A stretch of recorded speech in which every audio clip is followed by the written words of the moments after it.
Man Badri Yusufi Gaddisa Gamtaa Afrikaa AU jalatti marii nagayaaf qophii tahuutii PLF dhiheenyaa kana fudhate irratti mootummaan Itoophiyaa deebisan lanne. Duraan manguddummaa Keeniyaa malee Gamtaa Afrikaa jalatti hin maradhu jechaa kan ture addi bilisummaa uummata Tigraay bara haaraa Itoophiyaa 2015 sababeeffachuun caayaa Gamtaa Afrikaa jalatti mari'atuuf qophii tahuu ibsuun bakka bu'oota isaa marii kanarraa qooda fudhatan obbo Geetaachoo Raddaa fi Jeneraal Tsaadiqaan Gabratinsaayee mirkaneessuun isaanii ni yaadatama. Gamtaa Afrikaa jalatti mari'atuuf yaada araaraa TPLF fudhate kanarratti Ameerikaa, Gamtaan Awurooppaa fi dhaabbanni mootummoota gamtoomanii akkasuma IGAD miira gammachuu isaanii ibsanii jiru. Haa ta'u garuu mootummaan federaalaa Itoophiyaa yaada kanaaf deebisa hanga yoonaan laatiin yaaddoo uumee jira. Ergamaan addaa Gamtaa Afrikaa Olusegun Obasanjoo rakkoo Finfinneef Maqalee lubbuu hedduu galaafate kan akka hiikaniif yeroon dabalataa laatameefii jira. Gama kaaniin pirezidaantiin Keeniyaa William Ruto, pirezidaantiin Keeniyaa duraanii Uhuru Kenyatta tattaaffii Itoophiyaatti nagaya buusuuf eegalame fiixan akka baasan kan deeggaran tahuu ibsuun isaanii ni yaadatama. Yeroo TPLF mariif qophii tahuu ibsetti mootummaan federaalaa Itoophiyaa TPLF laaffate yaada jedhu yookaan ammoo amanuu dhaburraa lola yoo filate dhangala'uu dhiigaa hamaa fidaa jedhu xiinxaltoonni siyaasaa qaamoleen wal dhabdii qaban ta'anii mari'achuun du'a lubbuu hambisa manca'iinsi qabeenya fi bu'uuraalee misoomaa dabalataa akkan mudanne daangessuu danda'a jedhan.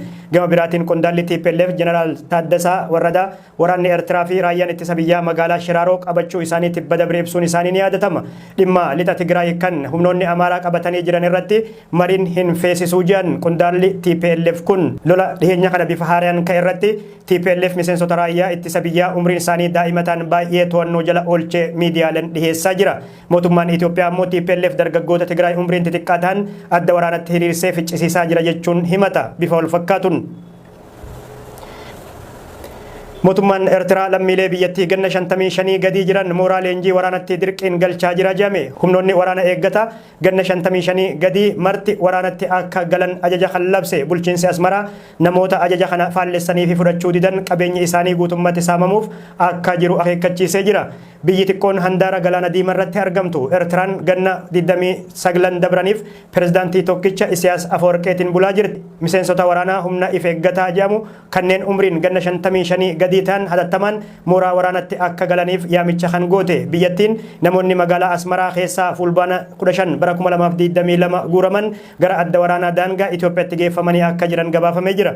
Namoonni kanneen uffata halkanii waan bishaan itti waraabbatan matuma isaaniitii qabatanii akka hiriiranillee ajajamanii jiru. Guutuu Eertiraa keessatti humnoonni nageenyaa namoota miseensa waraanaa turan sakatta'anii qabuu irratti argamus jedhame. Kun ammoo maatii hedduu yaaddoo keessa buusee jira jedhame.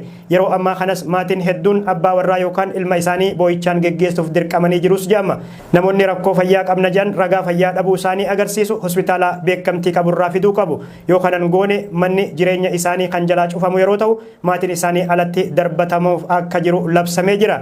Eertiraan lammiin isii kamuu tajaajila biyyaalessaa akka laatuuf imaammata jabaa qabdi. Lola kaaba Itoophiyaatti TPLF fi mootummaa federaalaa jidduutti adeemsifamaa jiru keessaa harka qabaatuun isii kan mirkanaa'e Eertiraan duulli lammiilee waraanatti galchuu adeemsisaa jirtu haala godinichaa daranuu hammeessuu mala jedhamee sodaatama. Eertiraan lola bara 1998 hanga 2000tti gaggeeffameen wal qabatee TPLF irraa haaluu jabaa qabdi. Kanaaf waldhibdee TPLF fi mootummaa federaalaa jidduutti dhalatee fayyadamtee TPLF laaffisuuf karoora jabaa qabdu itti fuftee jirti.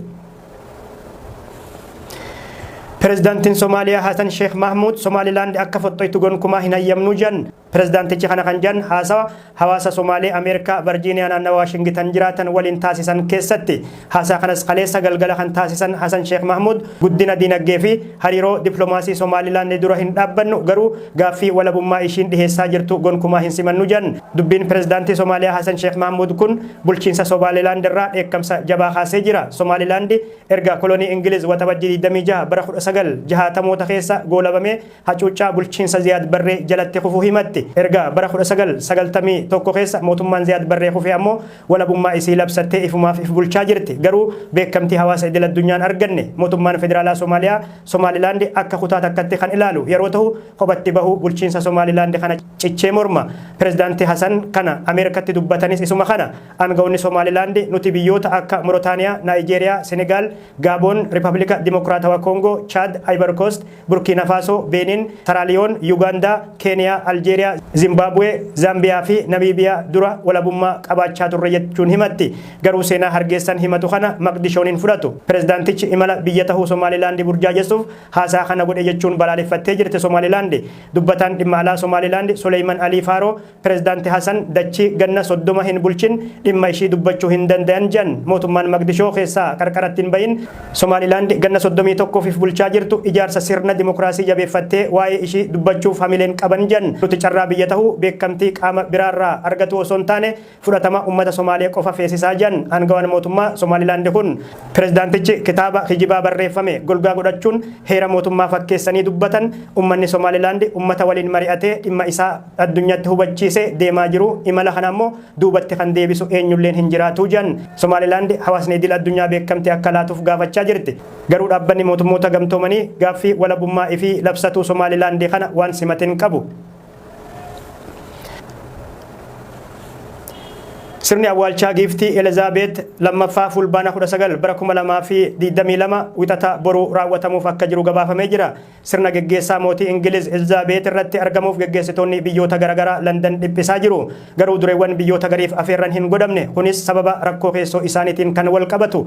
Pirezidaantii Ameerikaa Joo Baayiden dabalatee dureewwan biyyoota garaagaraa fi keessummoonni addaa 500 gahan sirna awwaalchaa kanarratti akka argamaniif idil addunyaarraa afeeramanii jiru. Muummee ministeera Kanadaa Justin Trudeau, muummee ministeera Australia Anthony Albanese, Presidentin India Drupadi Murmu, muummee ministeera New Zealand Jacinda Ardern, muummee ministeera Bangladesh Sheikh Hasina fi Presidentin Sri Lanka Banil akkasuma hooggantoonni biyyoota Commonwealth geggeessitoota biyyoota afeeraman keessatti argamu.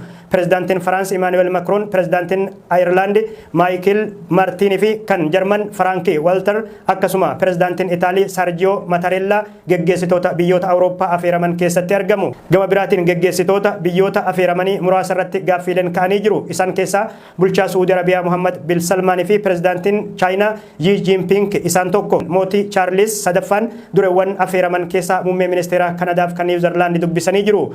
Ilmi mootii Saudi Arabiyaa Muhammad bin Salmaan bara 2018 keessa sababa gaazexeessaa Jamal Khashoggi qunsila Saudi Arabiyaa Turkii magaalaa Istanbul keessatti ajjeefame ajaja laatan jedhuun kan qeeqaman yeroo ta'u addatti qaadhimaan gaazexeessaa ajjeefame Jamal Khashoggi hantis Ganjez sirna kanarratti afeeramu bin Salmaan akka malee mormitee jirti.